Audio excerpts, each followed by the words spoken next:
नमस्कार, मैं हूं नेहा और स्वागत है आप सबका मम्मा आदि की पाठशाला में। लास्ट वीडियो में हमने डिस्कस किया था कि न्यूबॉर्न बेबी की हेल्थ केयर टिप्स में क्या क्या चीजों को हमें ध्यान में रखना है।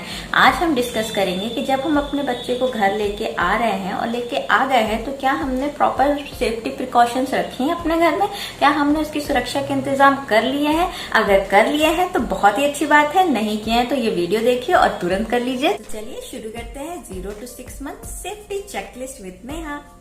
तो सबसे पहली बात का हमें जिसे ध्यान रखना है वो ये है कि जब हम डिस्चार्ज होकर बच्चे को लेकर जाते हैं तो हमें ध्यान रखना है कि अगर हम उसको प्रॉपर कैरी कर पा रहे हैं तो बहुत ही अच्छी बात है, क्योंकि सिजेरियन के बाद थोड़ा सा चलने फिरने में दिक्कत होती है। नहीं तो आप अपने पार्टनर को या घर के किसी भी सदस्य को बच्चे को कैरी करने को दें, बच्चे को उठाने के लिए दें और बहुत ही सावधानी से बच्चे को प्रॉपरली रैप करके लाएं। स्पेशली इस टाइम पे जब कोरोना फैला हुआ है तो हमको बहुत ध्यान देना है कि बच्चा प्रॉपर कवर हो ताकि उसके ऊपर जरा से भी इन्फेक्शन ना आ पाए। तो हमें ध्यान देना है कि प्रॉपरली हम बच्चे को बहुत ही धीरे धीरे चल के बच्चे को कार तक लेके आए। फॉरेन कंट्रीज में तो ये लॉ है कि आपको बच्चे को घर ले जाने से पहले आपकी गाड़ी में कार सीट होना कंपलसरी है। इंडिया में ऐसा सच कोई लॉ नहीं है, पर हम यहाँ पे पेरेंट्स भी यही चाहेंगे कि हमारे बच्चे सेफ रहें। तो अगर आप कार सीट में इन्वेस्ट करना चाहते हैं तो बहुत अच्छी बात है, आप कार सीट में इन्वेस्ट करें और ध्यान दें, प्रॉपर इंस्ट्रक्शंस फॉलो करके कार सीट को इंस्टॉल करें। लेकिन तब भी ध्यान रखें कि कार सीट हमेशा पीछे वाली सीट में होना चाहिए, फ्रंट सीट में कभी भी कार सीट इंस्टॉल ना करें। इन केस आप कार सीट में इन्वेस्ट नहीं करना चाहते या आप हर कोई अफोर्ड नहीं कर सकता है कार सीट, तो भी घबराने वाली बात नहीं है, बस कुछ प्रिकॉशंस रखनी है। तब भी हमें ध्यान देना है कि बच्चे को लेके कभी भी सामने की सीट पे नहीं बैठना है, क्योंकि सामने की सीट में एक्सीडेंट के चांसेस ज्यादा होते हैं। तो हमेशा बच्चे को लेके पीछे की सीट में बैठे। जो भी सदस्य बच्चे को लिया हुआ है आराम से बैठे और बच्चे को गोद में लेटाकर अपने आजू बाजू पिलो लगा लें, जिससे आपको भी कंफर्ट रहे और बच्चे को भी कंफर्ट रहे। और ध्यान रखिए कि गाड़ी की स्पीड स्लो ही रखनी है। कार को ओवरलोडेड ना करें, सामान एकदम भरा हुआ नहीं होना चाहिए और उसमें बहुत ज्यादा लोग भी नहीं होने चाहिए, ज्यादा से ज्यादा 3 या 4 लोग होने चाहिए। उसके बाद हम घर तो लेके आगे बच्चे को, क्या बच्चे के आपने बेड का इंतजाम कर दिया है? अगर नहीं तो ये बात ध्यान से सुनिए। अगर आप बच्चे के लिए अलग से बेड ले रहे हैं, यानी कि बच्चे का कॉट है, तो उसके भी प्रॉपर इंस्ट्रक्शंस है, प्रॉपर गाइडलाइंस है जो हमें फॉलो करनी है। उसमें यह है कि उसकी जो 2 पाइप्स हैं उसके बीच में ज्यादा गैप नहीं होना चाहिए, 2-3/8 इंचेस से ज्यादा गैप नहीं होना चाहिए। उसकी मैट्रेस जो है वो एकदम टाइटली फिट होनी चाहिए, इतनी कि उसके कॉर्नर में 2 फिंगर से ज्यादा ना जा पाए, ताकि बच्चे अगर रोल ओवर होते हैं, पलटते हैं तो उस बीच गैप में फंसे नहीं। और गैप इतना नहीं रखना चाहिए कि बच्चे अपना हाथ या मुंह बाहर निकाल सके। और ध्यान रखना है कि बच्चा चाहे बेड पे आपके साथ सो रहा हो चाहे कॉट पे सो रहा हो, ध्यान रखें कि बच्चे के ऊपर ब्लैंकेट, बहुत सारे टॉयज ना रखें, ब्लैंकेट ना रखें, बेडशीट ना रखें, बहुत भर के बेड को ना रखें, खाली रखें, उतना साफ सुथरा रखें जिससे बच्चा आराम से सो पाए और कोई भी चांसेस ना हो कि बच्चा सोते समय उन सबको अपने ऊपर डाल के कोई इंजरी करवा ले। अगर आप अपने बच्चे को अपने साथ सुला रहे हैं तो भी आपको प्रॉपर ध्यान देना होगा कि आप कहीं रात में बच्चे को कोई नुकसान ना पहुंचाएं सोते समय। और ये भी ध्यान देना होगा कि आपकी जो मैट्रेस है क्या वो बच्चे के लिए सेफ है।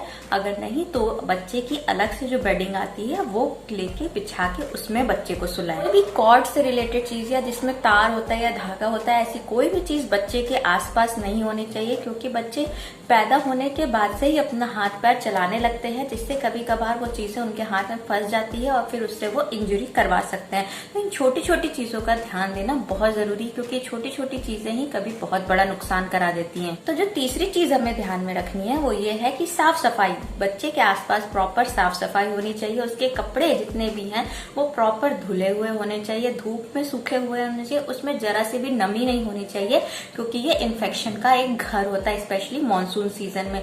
इसलिए बच्चों के कपड़े एकदम प्रॉपर सूखे हुए हो। इन केस बारिश के मौसम में अगर कपड़े प्रॉपर नहीं सूख पा रहे हैं तो आप एक टिप आजमा सकते हैं, आप उनको आयरन कर दीजिए, इससे उसका सारा मॉइस्चर चला जाता है और वो प्रॉपर ड्राई हो जाते हैं और कंफर्टेबल भी हो जाते हैं बच्चों के लिए। Never ever leave your baby alone. अगर आपको वॉशरूम जाना है या कहीं भी जाना है तो भी आप अपने बच्चे को अकेला छोड़ के ना जाएं, किसी को वहां पर बैठा के जाएं। अगर आप अकेले रह रहे हैं, न्यूक्लियर फैमिली में है, कोई नहीं है आपको देखने के लिए, तो आप एक काम कर सकते हैं, आप बच्चे को नीचे लेटा के जाएं ताकि उसके गिरने के चांसेस बहुत कम हो जाए। कभी भी बच्चे को बेड के कॉर्नर पे, सोफे पे या टेबल पे या चेंजिंग टेबल पे कभी भी अकेला ना छोड़ें, क्योंकि बच्चों के गिरने के चांसेस बहुत ज्यादा होते हैं। स्पेशली 3-4 महीने के होने के बाद जब वो पलटना चालू कर देते हैं, तब कभी भी भूल के भी बच्चों को 1 सेकंड के लिए भी अकेला नहीं छोड़।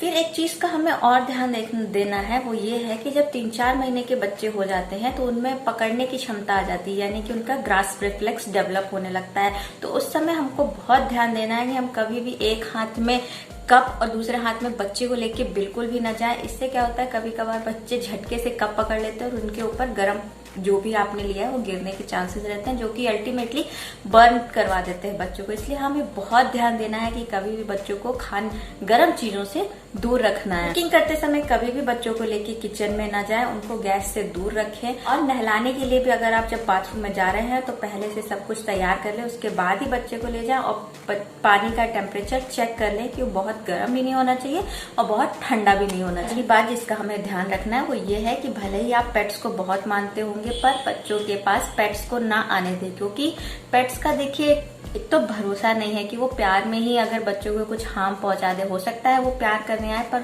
कहीं आपके बच्चे को कोई नुकसान ना पहुंचाए। दूसरी बात जो है कि उनके बाल जो निकलते हैं या उनके सलाइवा से बच्चों को इन्फेक्शन होने के चांसेस रहते हैं। इसलिए कुछ दिनों तक, जब तक बच्चे थोड़े बड़े नहीं हो जाते, उनको पेट से दूर रखें। बच्चों के टॉयज को प्रॉपर साफ करें, प्रॉपर स्टरलाइज करें और ध्यान दें कि बच्चों के टॉयज में कोई भी ऐसी कॉर्ड या रस्सी जैसी चीज नहीं होनी चाहिए जो उनके कहीं पे भी फंस सके या वो फंसा सके। और हमको ध्यान देना है कि टॉयज में से कोई सा भी ऐसा पार्ट नहीं होना चाहिए जिसको मुंह पे अंदर ले और वो निकल के कहीं उनके मुंह में चला जाए। सब कुछ एकदम टाइटली सिक्योर होना चाहिए। आप एज रिलेटेड टॉयज ही लें, जो कि हर टॉयज में लिखा रहता है कि कौन सी एज में कौन सा टॉयज बच्चों को देना है। हमेशा ध्यान दें और देखिए वो कौन से मटेरियल का बना है। जो मटेरियल बच्चों के लिए सेफ हो वही मटेरियल यूज करें। नेक्स्ट पॉइंट हमें ध्यान रखना है वो ये है कि नॉर्मली 6 महीने के बच्चे क्रॉल करना यानी कि घुटनों के बल चलना चालू कर देते हैं। तब सबसे ज्यादा सेफ्टी की ध्यान रखने की जरूरत होती है। हमें ध्यान रखना है कि अगर सीढ़ी है तो प्रॉपर दरवाजा हो, उसमें लॉक हो ताकि हम लॉक कर दें। हर दरवाजा बंद होना चाहिए ताकि बच्चे इधर उधर से कहीं निकल ना जाए। और इस बात का ध्यान रखें कि बच्चे को तब भी अकेला बिल्कुल भी नहीं छोड़ना है। कोई ना कोई उनको देखने के लिए पूरे टाइम होना चाहिए। जितने भी इलेक्ट्रिकल सॉकेट है सबको प्रॉपर सिक्योर करना है और कोई भी तार इधर उधर खुला हुआ नहीं होना चाहिए। छोटी मोटी चीजें बिल्कुल भी घर के आसपास नहीं पड़ी होनी चाहिए, क्योंकि बच्चों की आदत होती है वो हर चीज को मुंह में डाल लेते हैं। स्पेशली कॉइन, बैटरी, इन सबको बिल्कुल दूर रखना है बच्चों से।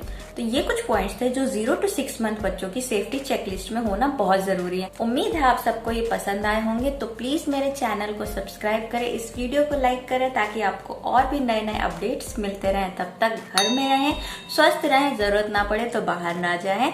जय हिंद, जय भारत।